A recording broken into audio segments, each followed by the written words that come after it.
क्या तबाही होने वाली है, क्या महाविनाश की रेस शुरू हो चुकी है, ऐसा हम क्यों कह रहे हैं, आइए वो आपको बताते हैं। दुनिया में सबसे प्रचंड तबाही आने वाली है, ऐसा क्यों कहा जा रहा है, उसकी वजह जानिए। देखिए, सबसे बड़ी बात कैसे कि अमेरिका ने मिनटमैन 3 का सफल परीक्षण किया है। आईसीबीएम की दरअसल होड़ मची हुई है। एक तरफ अमेरिका ने मिनटमैन 3 का परीक्षण किया है तो दूसरी तरफ रूस ने सेटन 2 की लॉन्चिंग का ऐलान कर दिया है। तो दोनों तरफ से ऐलान किए जा रहे हैं, सफल परीक्षण किए जा रहे हैं। और ये आईसीबीएम है, यानी लॉन्ग रेंज बैलिस्टिक मिसाइल है, जो परमाणु हथियार ले जाने में सक्षम है। देखिए, यहां पर अमेरिका के कैलिफोर्निया में यहां पर किया गया है ये सफल परीक्षण। वेंडनबर्ग स्पेस फोर्स बेस पर यहीं से दागी गई है मिनटमैन 3 मिसाइल और बताया गया कि सफल रहा इसका परीक्षण। पहले रूस ने सेटन 2 का परीक्षण किया और कहा कि वो लॉन्च कर दी गई है। उसके बाद वेंडनबर्ग स्पेस फोर्स बेस से अमेरिका ने भी मिनटमैन 3 मिसाइल दाग दी है। दुनिया में सबसे प्रचंड तबाही क्यों आने वाली है, इसी वजह से हम कह रहे हैं क्योंकि दोनों देश यानी रूस और अमेरिका आईसीबीएम की रेस में शामिल हो गए हैं। एक दूसरे से आगे निकलना चाहते हैं, एक दूसरे से ज्यादा क्षमता वाली मिसाइल बनाना चाहते हैं, ज्यादा रेंज वाली मिसाइल बनाना चाहते हैं।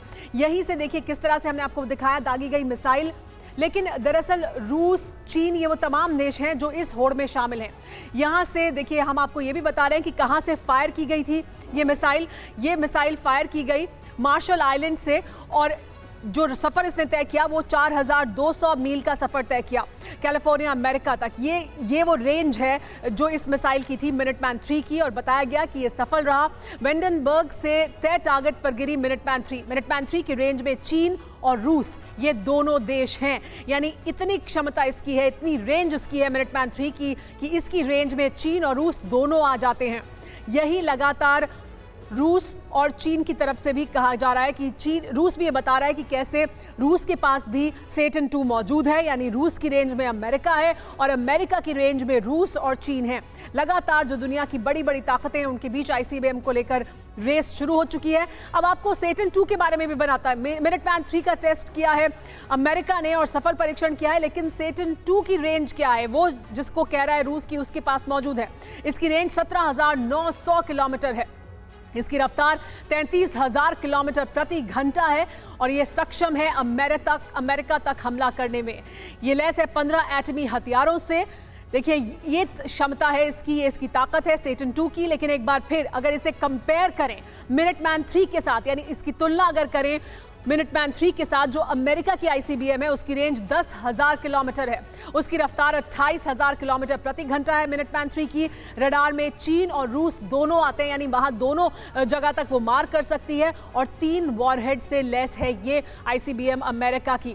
इस तरह से दोनों देशों ने ये दावा करा है कि उनके पास ये आईसीबीएम मौजूद हैं। और एक होड़ जैसी इस वक्त दिखाई दे रही है चीन, अमेरिका और रूस के बीच, कौन सबसे ज्यादा रेंज और सबसे ज्यादा क्षमता वाली आईसीबीएम को हासिल करता है। और एक दूसरे को दिखाने की कोशिश भी है कि उनके खाते में क्या कुछ मौजूद है। हमारे साथ खास मेहमान जुड़े हुए हैं, lieutenant general KJ Singh, defence expert हैं, और डॉक्टर राजीव नयन।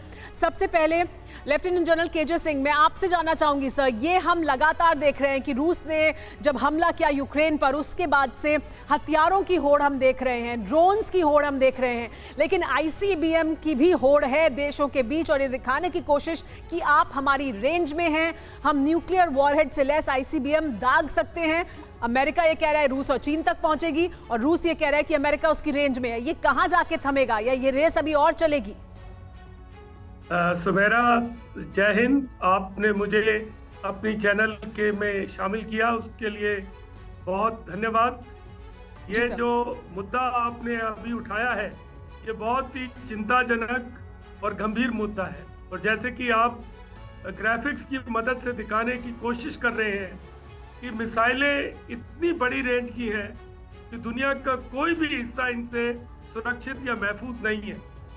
और इन्होंने अपने बेस बना रखे हैं, फॉरवर्ड बेसिस हैं, इनकी कमांड स्ट्रक्चर्स, और जैसे आपने खुद ने ग्राफिक में बताया कि इन मिसाइल्स के अंदर मल्टीपल वॉरहेड्स हैं, जिनको मर्व भी कहा जाता है, multiple independent re entry vehicles जी। तो ये एक से ज्यादा टारगेट्स को अटैक भी कर सकते हैं।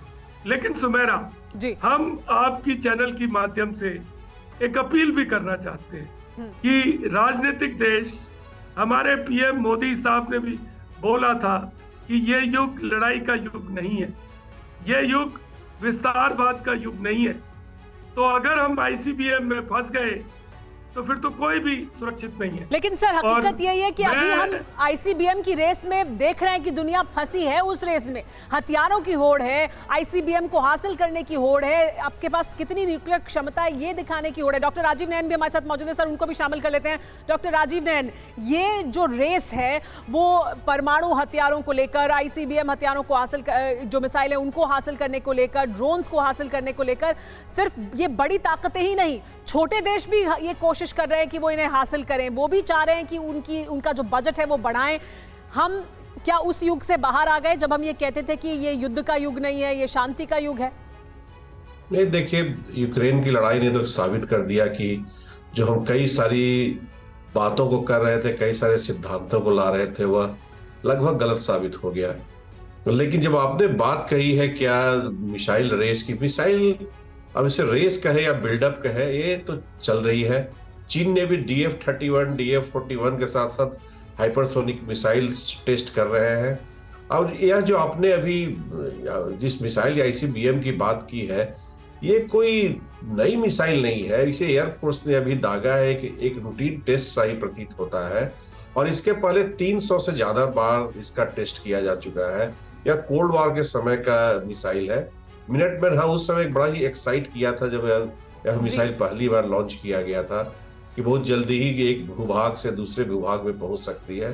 लेकिन इस समय बहुत ज्यादा एक्साइटमेंट नहीं है। लेकिन बात यह है कि ऐसे समय में जब लग रहा है कि एक एस्केलेशन यूक्रेन में हो सकता है, और जिस तरह से बातें धीरे धीरे और बढ़ते जा रही हैं, फाइटर जेट की बात आने की बात हो रही है, साथ साथ लॉन्ग रेंज मिसाइल्स की बात हो रही है, रॉकेटरी की बात हो रही है, और रूस एक तरफ तो बोल भी रहा है कि हम वार्ता को तैयार है, लेकिन साथ साथ वह एक नए दौर के हमले की भी तैयारी कर चुका है। तो इस दौर में आईसीबीएम एक निश्चित ही एक सिंबलिज्म इसका है, एक सांकेतिक मतलब आपका ये कहना है कि सांकेतिक महत्व बहुत ज्यादा है। दोनों ये दिखाने की कोशिश कर रहे हैं, रूस और अमेरिका, की उनके पास कितनी क्षमता है, वो कहां तक मार कर सकते हैं, किस तरह की उनके पास हथियार है, और इसे इस्तेमाल करने से वो पीछे नहीं हटेंगे अगर जरूरत पड़ी। दरअसल ये संदेश दोनों ही देने की कोशिश कर रहे हैं।